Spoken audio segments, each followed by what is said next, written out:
Have you ever noticed that sometimes when you talk about your feelings, it doesn't actually make you feel all that much better?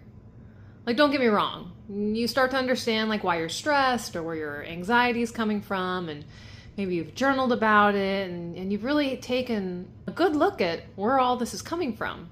But still, your body's having its own experience. Your shoulders are tight. Your chest feels heavy. And like your nervous system's just still on high alert. You just have this general like hum in the background that you can't really turn off. And that's because the experiences that we go through in life aren't stored up here. It's stored in our body.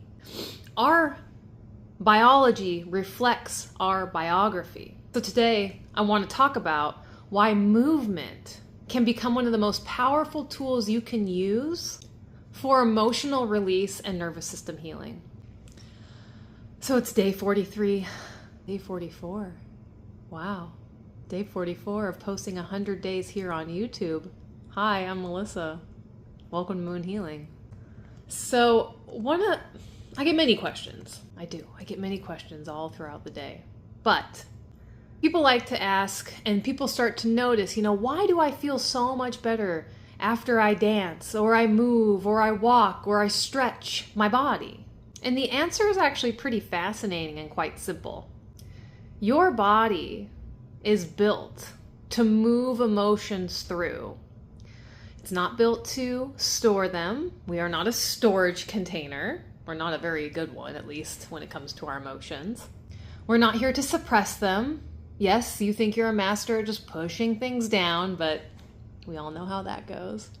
And you're not meant to carry them for years. It's not a load we are meant to to be a burden to. We're meant to move them. We have the tools and the capability to move our emotions through our body. And, most people think emotions are purely a mental experience. But our emotions are actually a physiological experience. Every emotion causes a cascade of physiological changes throughout the body. Whether that's heart rate shifts, starts to speed up or slow down. Your breathing changes, your muscles contract, your pupils dilate, your blood flow redirects. Your nervous system either prepares for action or prepares to fight, freeze, or maybe even rest. Your body is just constantly responding to life and how life is showing up for you. The challenging thing is that most of us don't know how to complete the natural responses that we're experiencing through our body, especially if it's a sympathetic response, a fight, flight, or fawn experience, right? We stop ourselves from feeling the things. We push things down and say, well, deal with them later. We stay seated. We don't actually move. We suppress, we numb. Oh gosh, aren't we good at numbing? And the energy that was meant to move just gets stuck inside of us. So your body's always keeping the score as you move throughout life's experiences. So maybe think about a time that you got some really upsetting news. And maybe you can reflect on your stomach hurting, or you clenching your jaw. Maybe your shoulders started to raise up towards your ear, or you tucked your tailbone in protection. This wasn't your imagination. This is your nervous system responding, and it's supposed to respond. It's what should be happening. And your body's always speaking to you in the language of sensations. And if those sensations don't have an opportunity to complete, if there's no resolution, then those things will linger inside of us. And this is why stress can show up as neck tension, chronic pain, fatigue, anxiety, digestive issues, sleep disturbances, and ultimately just really feeling disconnected from yourself. The body is just really carrying unfinished conversations. So it becomes your job to finish the conversation. So how do you even do that? And I think one of the best ways to do that is movement. Movement can be such beautiful medicine for all of us. And because when you move, you're actually communicating safety into your nervous system. You're helping your body discharge and move stored tension. You're increasing your circulation. You're increasing your lymphatic flow. And you're stimulating just feel-good neurochemicals. And perhaps more importantly, you're giving your emotions somewhere to go. You're creating a path forward for them. And sometimes emotional release doesn't even happen in words, but you can experience it in a walk in nature, a yoga flow, a breathwork session, a dance in your kitchen, a hike in the trees, or a swim in the ocean. Movement helps to transform that stagnant energy into flowing energy. We either have free energy or we have bound energy. And what I have found and discovered is that free energy is way more influential than the bound energy and can help change that bound energy into a more free-flowing state. And that flow, my friends, is where the healing begins. So one of my favorite examples of this actually comes from nature. When animals experience threats and stress in their environment, they don't sit down and think about it for 6 months.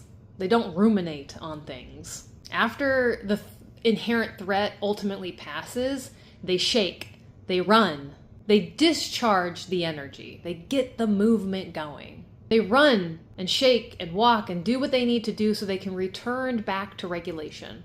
Their nervous systems know how to complete the cycle. They don't get in their own way, which is pretty amazing to think about, how different we are as humans, because we tend to get in our own ways by overthinking things.